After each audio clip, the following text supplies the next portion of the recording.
3:07 in the morning, my phone rang, and my sister's name was on the screen. That should have been impossible, because by then, Claire had already been missing for 6 hours, and the police had already found her car empty on a lonely road outside town. My name is Ethan Harper. I am 34 years old now, and I still live in the same small town where all of this happened. The town is called Bellwether, Ohio. It is the kind of place most people drive through without remembering. 1 grocery store, 2 gas stations, a little diner that closes at 9, a church bell that rings every Sunday morning whether anybody is inside or not. Most of the houses are old. Most of the families have been there for generations. Everybody knows everybody, but nobody really knows everything. That is what I learned. Before Claire disappeared, I thought Bellwether was boring, safe, quiet, the kind of town where the worst thing that could happen was your truck breaking down in the rain or someone talking about you too much at the diner. Claire was my younger sister. She was 28, and she worked night shifts at the county clinic about 20 minutes away. She was the kind of person who called you just to ask if you ate dinner. She remembered birthdays. She cried during old movies. She was brave in a quiet way, the kind of brave people don't notice until something terrible happens. Our parents died when we were younger, so for a long time it was just the 2 of us. I was the older brother, but most days Claire took care of me more than I took care of her. That Friday night started like any other late October night in Bellwether. The air was cold. The trees were almost bare. Leaves scraped across the streets like dry paper. A storm had passed earlier in the evening, leaving everything wet and shining under the streetlights. Claire called me around 8:15 p.m. while she was leaving work. I remember because I was standing in my kitchen, eating leftover pizza over the sink. She sounded tired but normal. She said, "I'm heading home. Don't forget I'm coming over tomorrow to help clean your garage." I laughed and told her nobody asked her to do that. She said, "That's because you're too proud to ask." Then she went quiet for a second. I asked, "You okay?" She said, "Yeah, I just hate that back road at night." She meant Alder Road. Alder Road runs through 7 miles of woods between the clinic and Bellwether. There are no houses there anymore, only old farm entrances, broken fences, and trees leaning too close to the road. Years ago, before the highway was built, Alder Road was the main route into town. Now people only use it when they want to save time. At the far end of Alder Road, near the old county line, there is an abandoned motel called the Hollow Creek Motor Inn. At least, that is what the faded sign says. When we were kids, people just called it Hollow Creek. It closed in the late 90s. I remembered passing it with my dad when I was little.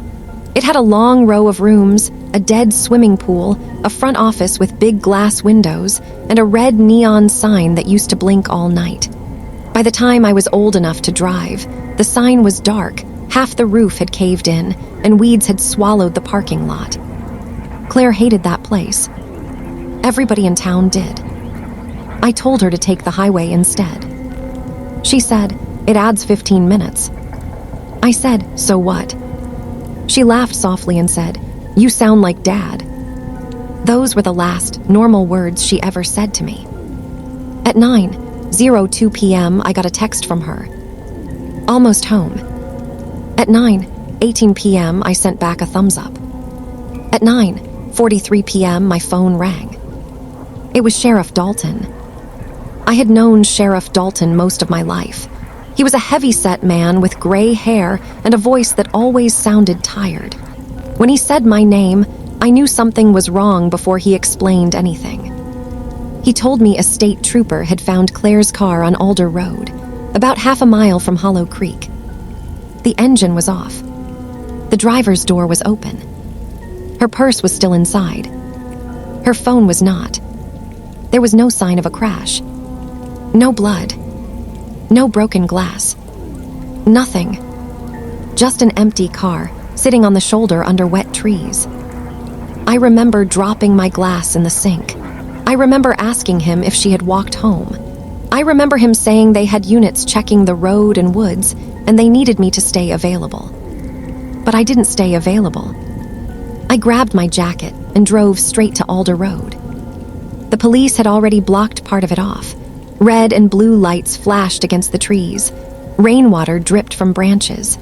Claire's little silver Honda sat crooked on the shoulder with the driver's door still open. It looked so normal and so wrong at the same time.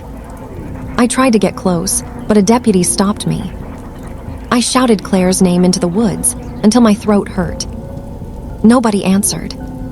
Sheriff Dalton walked over and put a hand on my shoulder. He told me they had dogs coming. He told me people sometimes wander after shock. He told me they were doing everything they could. But his eyes kept moving toward the motel down the road. Hollow Creek sat in the darkness like a dead thing that had been waiting for us. The motel sign was barely visible through the trees. Most of the letters had fallen off, so it only read Low Cree. The old office windows were black. The room doors faced the parking lot in a long line. Some were open, some were missing. The whole place looked wet and rotten and empty. But while I stood there near Claire's car, I saw something in one of the motel windows. A pale light. Only for a second. It flickered behind the office glass, like a lamp turning on and off. I pointed and told Dalton.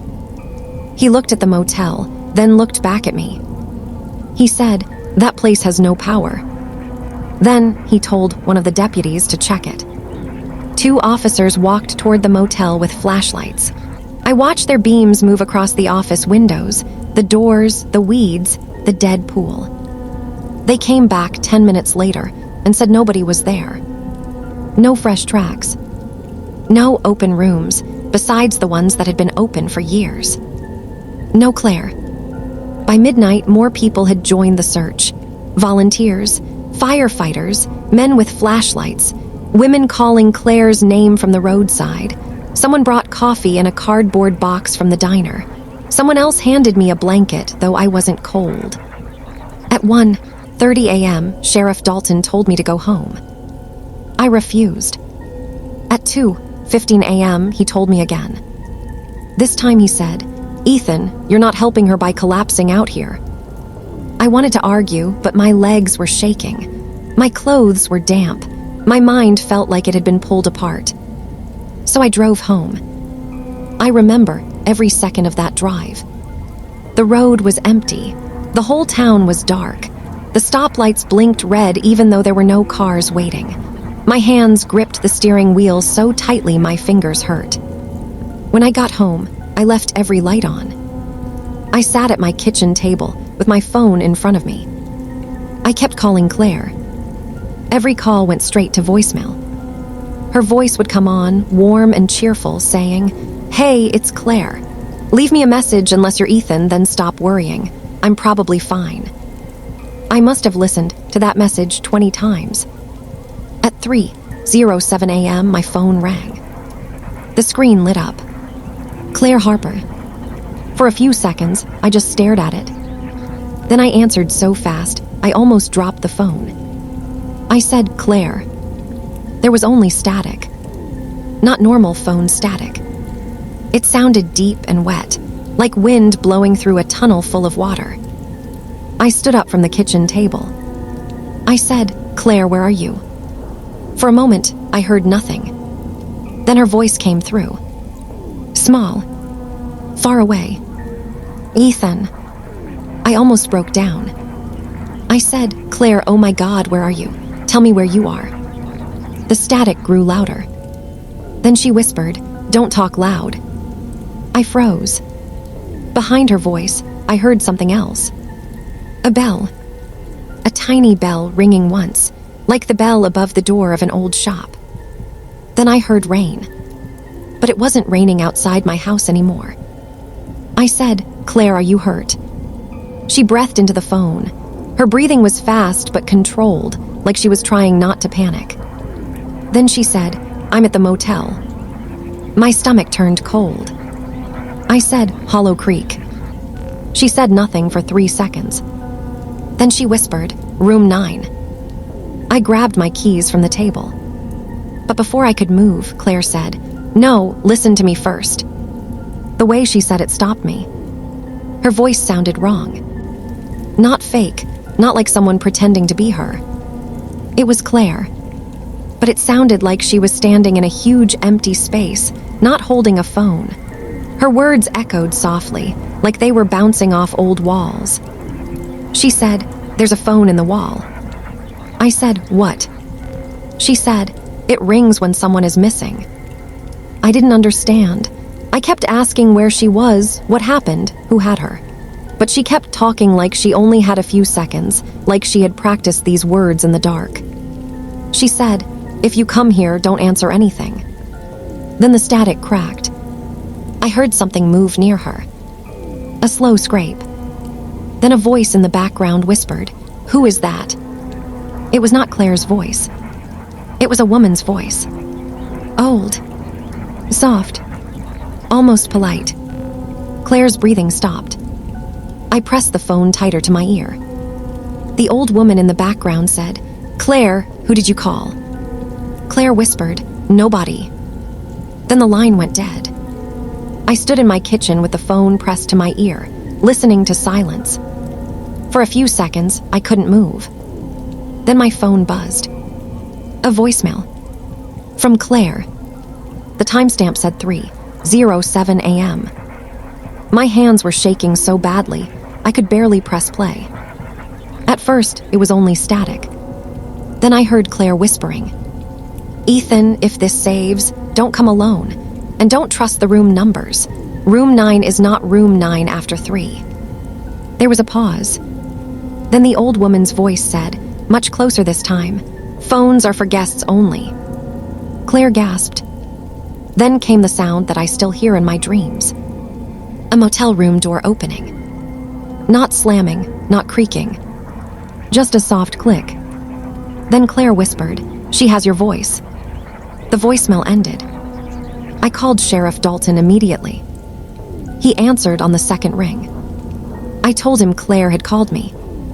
For the first time all night, he didn't speak right away. Then he said, "From her phone." I said, "Yes." He asked what she said. I told him everything. When I mentioned Hollow Creek and Room 9, Dalton went quiet again. Then he said, "Stay where you are." I said, "I'm going there." He said, "No, you're not." I said, "She's alive." He said something I didn't understand at the time. He said, "Ethan, listen to me. Hollow Creek doesn't have a room 9 anymore." I stood there in my kitchen. "What does that mean?" He said, "That wing collapsed years ago. Rooms 7 through 12 are gone." But I had heard her. I had heard my sister say room 9. I hung up before he could stop me. I drove back to Alder Road faster than I should have. The whole town seemed asleep, but every shadow looked awake. My headlights cut through low fog. The woods pressed close on both sides of the road. The closer I got to Hollow Creek, the worse my phone behaved. First, the screen flickered. Then the signal bars jumped from full to nothing. Then, just as I reached the old motel sign, my phone played Claire's voicemail by itself. Not from the beginning. Only one line. "She has your voice." I hit the brakes. The motel appeared through the fog. No police cars were there now. The search teams had moved deeper into the woods behind the road. Their lights were small and far away between the trees. The motel parking lot was empty, except I saw tire tracks in the mud. Fresh ones. They led past the office and toward the collapsed wing. I parked near the road and got out. The air smelled like wet leaves, old wood, and something sweet underneath, like flowers left too long in a closed room. I called Claire's name. My voice sounded flat in the fog. No answer. I walked toward the office with my flashlight in one hand and my phone in the other. The front door was hanging crooked. A small metal bell was still attached above it. When I pushed the door open, the bell rang once. The same tiny sound I had heard during Claire's call. Inside, the office looked like time had stopped and then rotted. The front desk was covered in dust. Old brochures were curled and yellow. A broken vending machine leaned against one wall. Behind the desk, Rows of room keys hung from little hooks. Most of them were gone, but the key for room 9 was still there. A red plastic tag dangled from it. I stared at it for a long time. Then something clicked behind me. I turned so fast my flashlight beam hit the wall. Nobody was there. Then my phone buzzed again. No caller ID this time. Just unknown. I should not have answered. I know that now. But my sister was missing, and I was stupid with fear. I answered. For a second, there was silence. Then I heard my own voice. Not a recording I remembered making. Not voicemail. My voice, whispering from somewhere far away. Ethan, leave the office. I couldn't breathe. Then my voice said, she's behind the desk. I swung the flashlight down. Behind the desk, in the gap near the wall, there was an old telephone switchboard.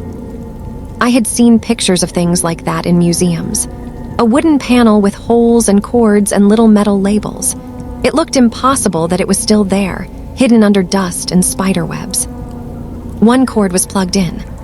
The label above it said 9. The switchboard had no power cord. No wires leading out. But a small red light above number 9 was glowing. I reached for it. Before my fingers touched the cord, the office phone rang. It sat on the desk under a layer of dust, an old beige phone with a cracked receiver. It rang once, twice, 3 times. Each ring sounded too loud.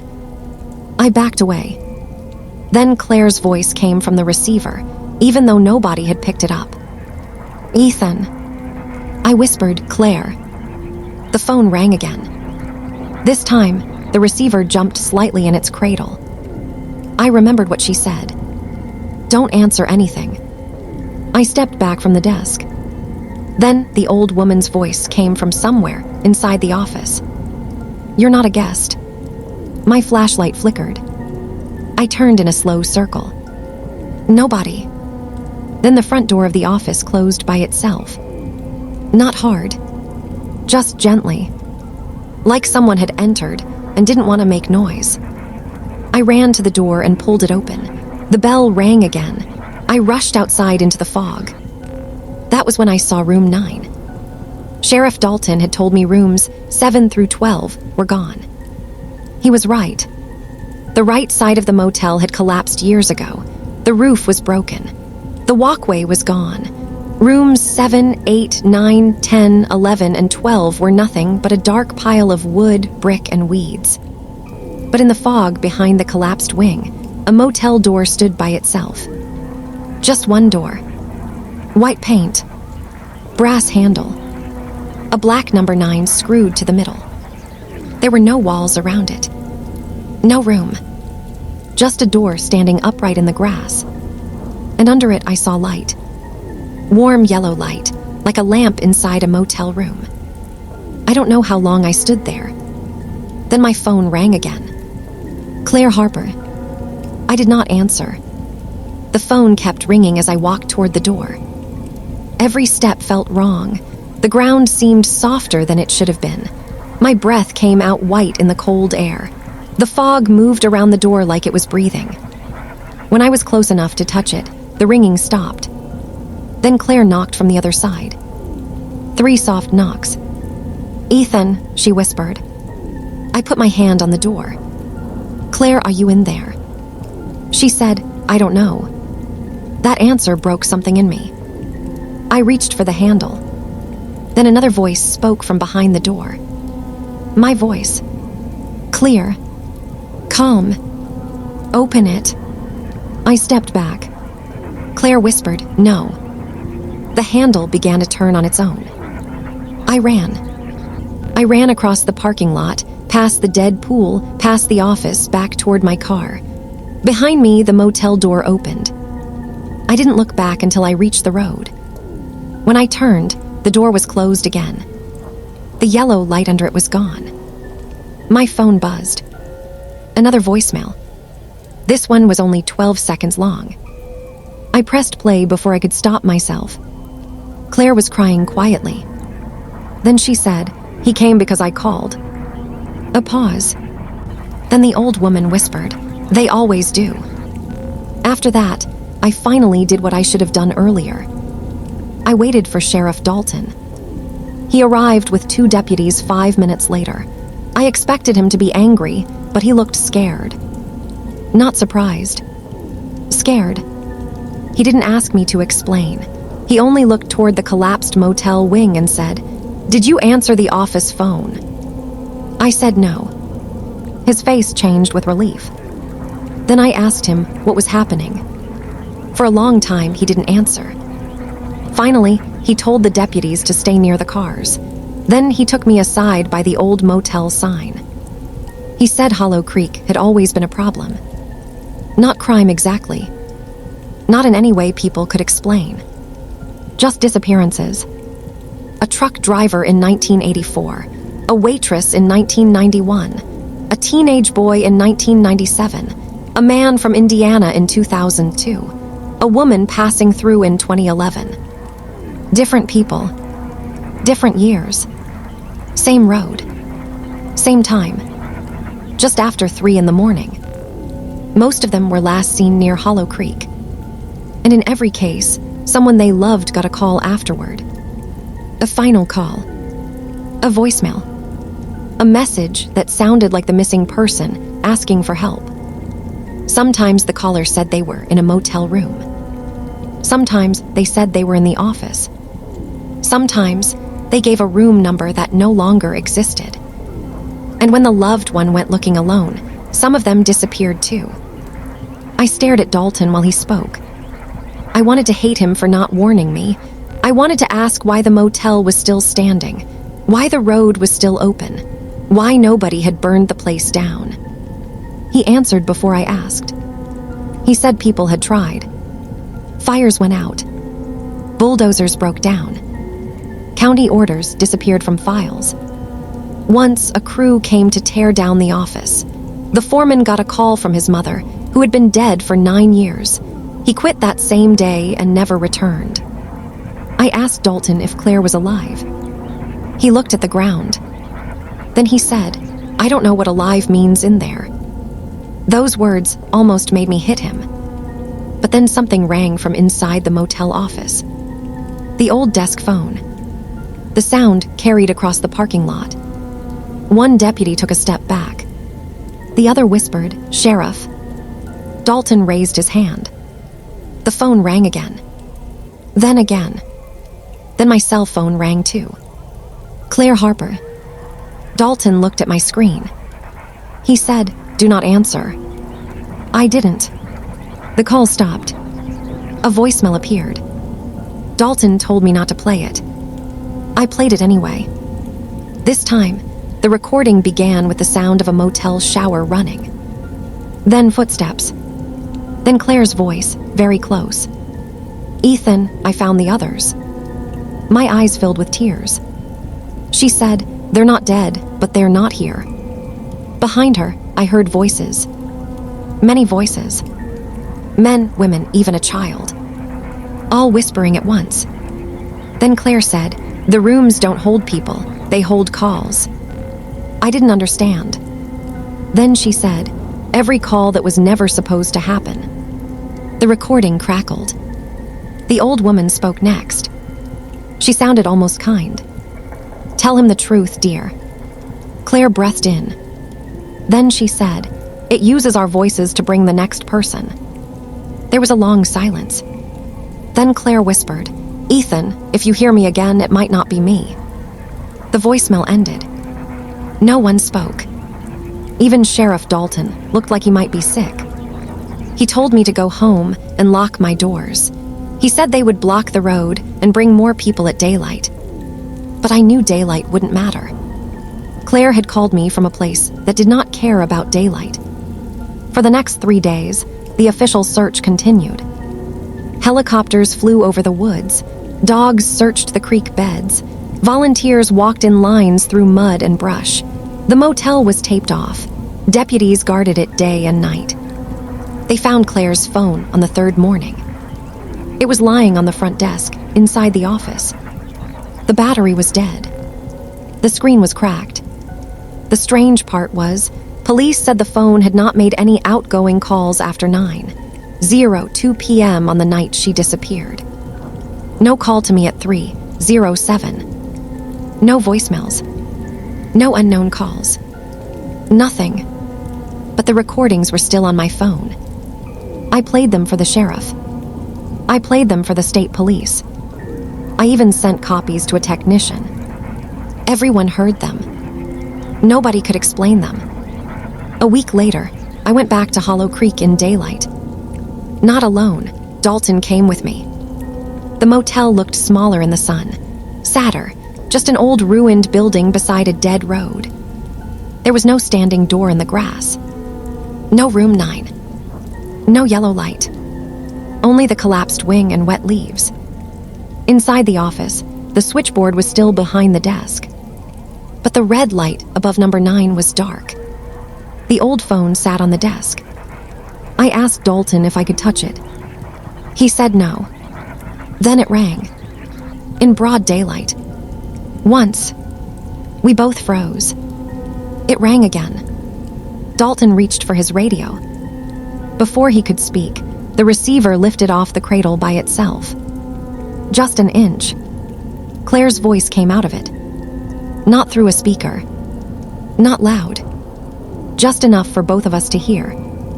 "Ethan, go home." Then the receiver dropped. Dalton pulled me out of the office. That was the last time he let me near the motel. The county closed Alder Road 2 days later. They said it was because of storm damage and unsafe conditions. People in town accepted that. People accept a lot when the truth is too strange. For a while, I tried to live normally. I went back to work. I answered questions. I put up missing posters even though I knew they wouldn't help. I helped organize searches in places I knew Claire would never be. At night, I slept with my phone in another room. But I could still hear it sometimes. Ringing. Even when it was. About a month after Claire vanished, I received a package in the mail. No return address. Inside was a small cassette tape. The label was old and yellow. Written on it in blue ink were 2 words. Room 9. I almost threw it away. Instead, I drove to a pawn shop in the next town and bought an old cassette player. I waited until morning to listen. I sat at my kitchen table, the same place where Claire had called me, and pressed play. For the first minute, there was only tape hiss. Then I heard motel rain. That is the only way I can describe it. Not rain outside a window. Rain hitting a motel roof. Rain dripping through gutters. Rain falling in a parking lot full of empty cars. Then I heard the tiny bell above the office door. A man's voice said, "Checking in." Then a woman laughed softly. The old woman. She said, "All rooms are open after 3. More static. Then Claire's voice came through. She sounded calmer than before. "Ethan, I don't know when you'll hear this. Maybe tomorrow, maybe years from now. Time doesn't work right here." I covered my mouth with my hand. She continued, "There are hallways behind the rooms. They look like the motel, but they go on too long. Every door has a phone behind it. Every phone is ringing. And every ring is someone trying to bring somebody back." I heard her swallow. I saw Mom. My breath stopped. Our mother had been dead for 17 years. Claire whispered, "I know it wasn't really her, but it knew how she smelled. It knew the song she used to hum when we were scared." Behind Claire's voice, someone began humming. A soft, familiar tune from my childhood. I nearly ripped the tape out. But Claire kept speaking. "It doesn't take you all at once.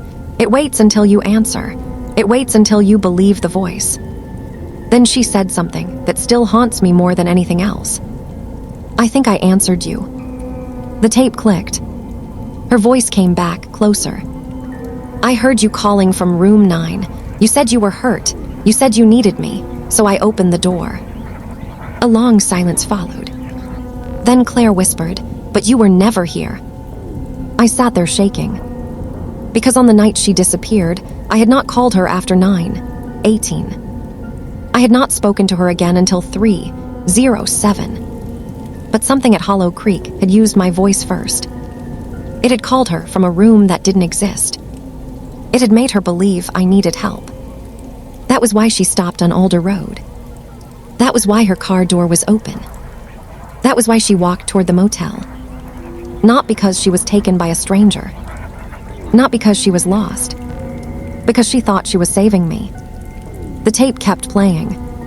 Claire said, "If you love me, don't follow my voice. That's how it grows." Then the old woman spoke. She was much closer to the recorder. Such a loyal family. Claire shouted something, but the tape distorted. Then came a sound like hundreds of phones ringing at the same time, all far away, all inside walls. The cassette player stopped by itself. The tape had snapped. I took it to Sheriff Dalton. He listened without saying a word. When it ended, he just sat there with his hands folded. Then he told me something his father had told him. Before Hollow Creek was a motel, there had been a small telephone exchange on that land. Back when operators connected calls by hand, before everything became automatic. During a winter storm in the 1950s, something happened there. No one liked to talk about it. The official story was that the operator on duty had a breakdown after being trapped alone overnight during the storm. Lines were down. People were calling for help from farms, houses, and roads. She could hear them, but she could not connect them. By morning, several families claimed they had received calls from loved ones who were not near any phone. After that, people said the exchange was wrong. Calls came through from empty houses. Dead lines rang. Voices repeated things no living person had said yet. Years later, the exchange was torn down, and the motel was built over it. But maybe some places don't forget what passed through them. Maybe voices leave marks. Maybe fear does too. I asked Dalton who the old woman was. He said nobody knew for sure.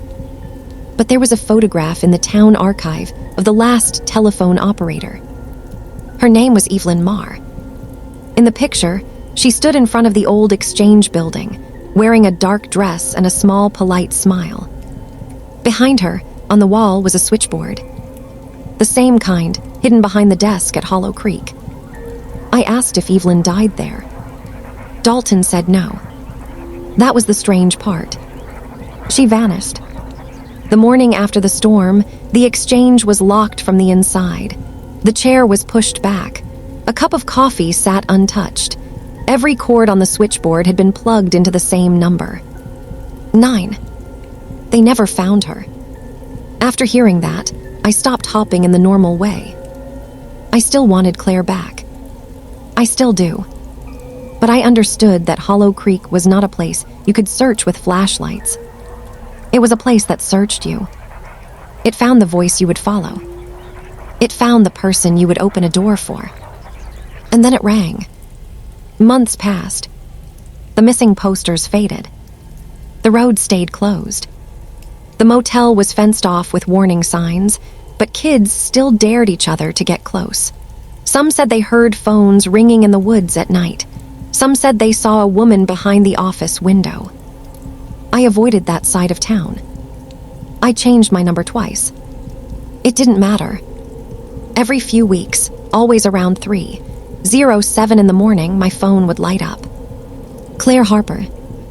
I never answered. Sometimes she left voicemails. Sometimes they were empty, except for breathing. Sometimes she begged me to come get her. Sometimes she spoke in a flat voice and said things Claire would never say. One voicemail was only the sound of someone knocking from inside a wall. Another was a child's voice asking for the front desk. The worst one came on Christmas morning. I woke up before dawn to my phone vibrating on the nightstand. Claire Harper. I let it ring. A voicemail appeared. For an hour, I couldn't make myself play it. When I finally did, I heard Claire singing Silent Night in a whisper. Then she stopped and said, "Ethan, I can see your kitchen light." I looked toward the kitchen. The light was on. I had turned it off before bed. After that, I moved out of my house. I rented an apartment in Columbus for a while. I tried to start over. I told people my sister was missing because that was the only sentence that made sense to them. I did not tell them about the motel or the phone calls or the old woman with the polite voice. But Bellwether has a way of pulling people back. A year later, Sheriff Dalton retired. The county finally decided to demolish Hollow Creek. They brought in a private crew from out of state, men who didn't know the stories and didn't care. They came with machines and hard hats and paperwork. I wasn't there when they started, but I heard what happened. The first machine died before touching the office. The second machine worked long enough to tear down 3 motel rooms. Then every worker's phone rang at the same time. Every single one. Same caller ID. Front desk. The crew left before noon. That night, the motel burned. Nobody knows who started the fire. By morning, Hollow Creek was mostly gone. The office collapsed. The room doors were black frames. The sign melted into the mud. People in town said it was over. They said whatever evil was there had burned with it. I wanted to believe that. For almost 6 months, my phone stayed quiet. No calls. No voicemails. No Claire. Then, last October, on the anniversary of her disappearance, I drove back to Bellwether. I don't know why. Maybe grief makes you circle the place where it began. Maybe part of me still wanted one more sign. Alder Road was still closed, but the barrier had been pushed aside by hunters or teenagers. I parked before sunset and walked in. The motel was a black ruin. The office was gone. The switchboard was gone. Room 9 was gone. Only the foundation remained, filled with weeds and rainwater. I stood there until the sky turned purple and the trees became silhouettes. Then I said Claire's name. Nothing answered. I cried for the first time in months. Not hard, not loud. Just enough to feel human again. Then, from somewhere under the burned foundation, a phone rang. One time. I stopped breathing. It rang again. I looked down. Near my foot, half buried in ash and mud, was an old motel key. Red plastic tag. Number 9. My phone buzzed in my pocket. I pulled it out. The screen was cracked, even though I had not dropped it. The caller ID said Claire Harper. I whispered, no. The call stopped. A voicemail appeared. I should have deleted it. I should have thrown the phone into the creek. But there are some doors we open even when we know better. I pressed play. At first, there was only wind. Then Claire spoke. She sounded older. Tired. But more like herself than she had in any recording since that night. Ethan, I think the fire broke some of the rooms. I closed my eyes. She said, I found a hallway that leads close to home. My heart began to pound. She whispered, but I can't come through unless someone answers from the other side. Behind her, I heard a phone ringing. Then another. Then another. She said, I know you're scared, I know what I told you, but this is different. I started crying. Because I wanted to believe her. More than anything in my life, I wanted to believe her. Then Claire said, please, Ethan, pick up next time. The recording went quiet. For 5 seconds, there was nothing. Then another voice came through. Very soft. Very close. My own voice. It whispered, she believed you too. The voicemail ended. I stood in the ruins until it was fully dark. Then I drove away. I have not answered a call from Claire. Not once. But 2 nights ago, something changed. At 3:07 a.m., my phone rang. I woke up in my apartment in Columbus, 80 miles from Bellwether. Claire Harper was on the screen. I let it ring until it stopped. But this time, there was no voicemail. Instead, my phone opened a voice note app by itself. A new recording appeared. The title was already typed in. Final message. I pressed play. The recording was only 21 seconds long. For the first 10 seconds, I heard nothing but rain. Then the tiny motel bell rang. Then Claire whispered, "Ethan, don't look at the door." I sat up in bed. My room was dark. My apartment was silent. Then there were 3 soft knocks on my front door. Not loud. Not urgent. Just polite. Claire whispered from the phone, "It learned your address." The recording ended. The knocks came again. 3 soft taps. I did not move. I did not breathe. Then a voice came from the hallway outside my apartment. It was Claire. She said, "Ethan, I'm cold." I covered my mouth with both hands and waited until sunrise. When morning came, there was nobody outside my door. But taped to it was a red motel key. Number 9. I don't live in Columbus anymore. I don't keep my phone near me at night. And when I hear a ringtone after 3 in the morning, I remind myself of what Claire said in her first voicemail. If you hear me again, it might not be me. So I'm telling this now because maybe someone listening knows about Hollow Creek. Maybe your town has a road people avoid. Maybe there is an old motel, an empty house, a closed gas station, or a phone that rings with no line. And maybe one night, someone you love will call you from a place they should not be able to call from. If that happens, please listen carefully. Do not trust the voice just because it sounds like them. Do not follow it alone. And whatever you do, if the call comes at 3:07 in the morning, don't answer. Because I still don't know if my sister was trying to save me, or if something wearing her voice finally found its way home. So tell me in the comments, if someone you loved called you from the dark and begged you to open the door, would you answer?